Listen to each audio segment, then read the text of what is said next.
So what's up, y'all? I'm doing a video blog.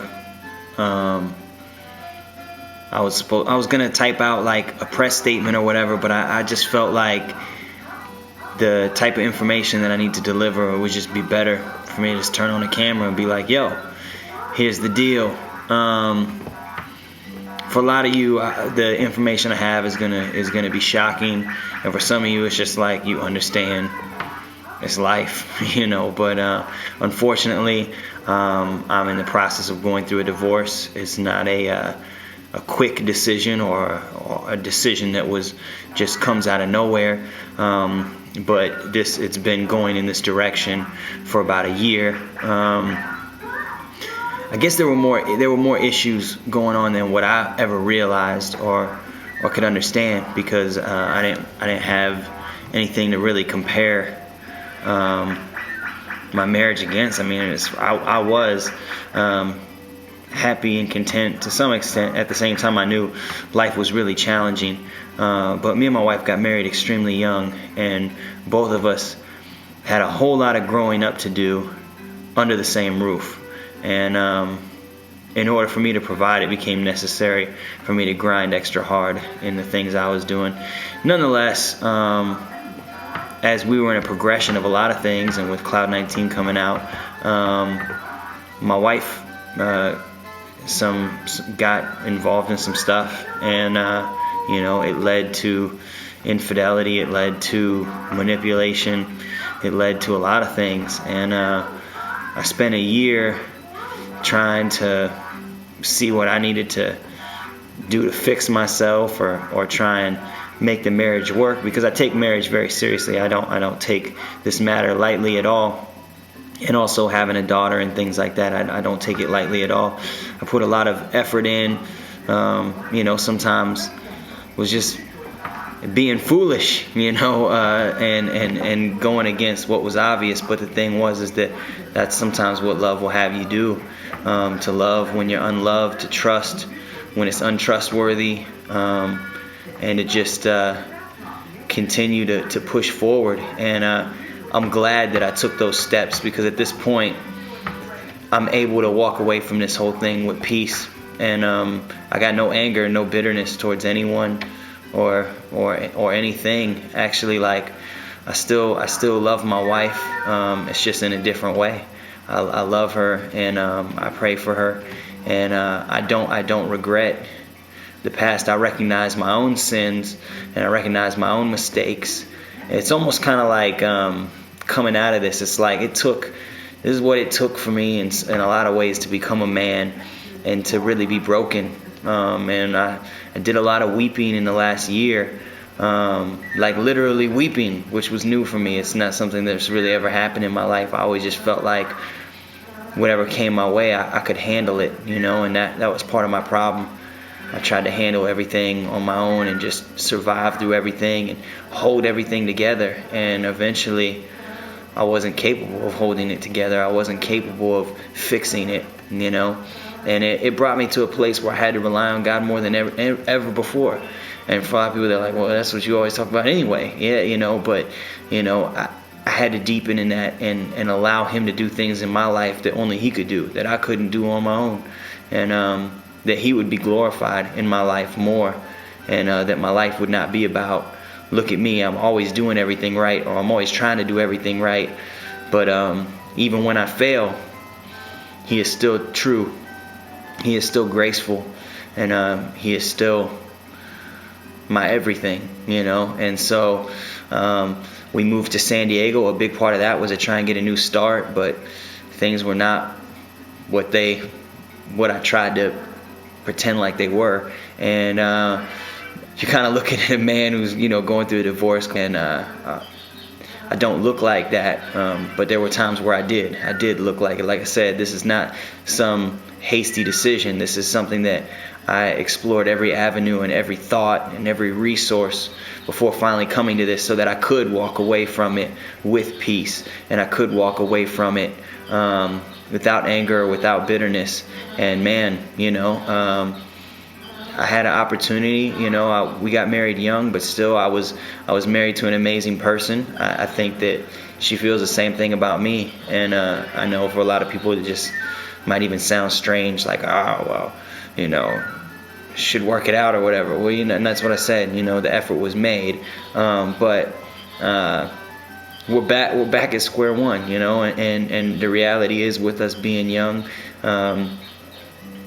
the positions that we were at in life and the experiences that we both had when we met is what made the marriage, you know, seem so appealing to us. But in a lot of ways, we were both marrying, you know, the wrong person for the wrong reasons, and it happened really fast. And, you know, we tried to hold it together, and we do love each other. I mean, you spend that much time with somebody, you start to see a lot of beauty in them and a lot of things. But,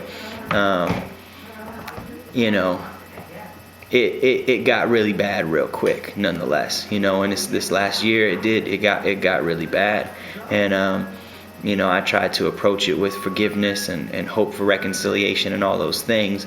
But it's at a point where it just makes more sense to let it go, and not like make more sense to me. It's like it's what needs to happen. And with that, we're both at a healthier place than either of us have been for a long time. And we're gonna, you know, like I said, I don't regret this. You know, coming from where I came from in my life, it was a decision I was gonna make, and it was a decision that was made. And we did our best. And I'm you hear my daughter in the background.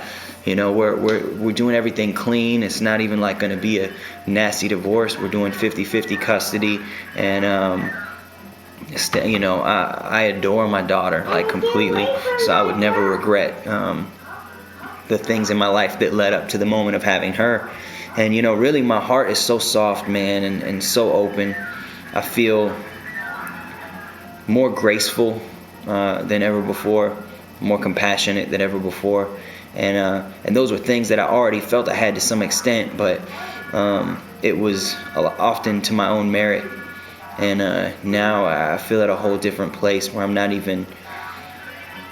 Like I said, despite how hard things were and how difficult things were this last year, it also had me to reflect on my own stuff and my own mess. And, you know, it's made me new. And ultimately I believe God has made me new.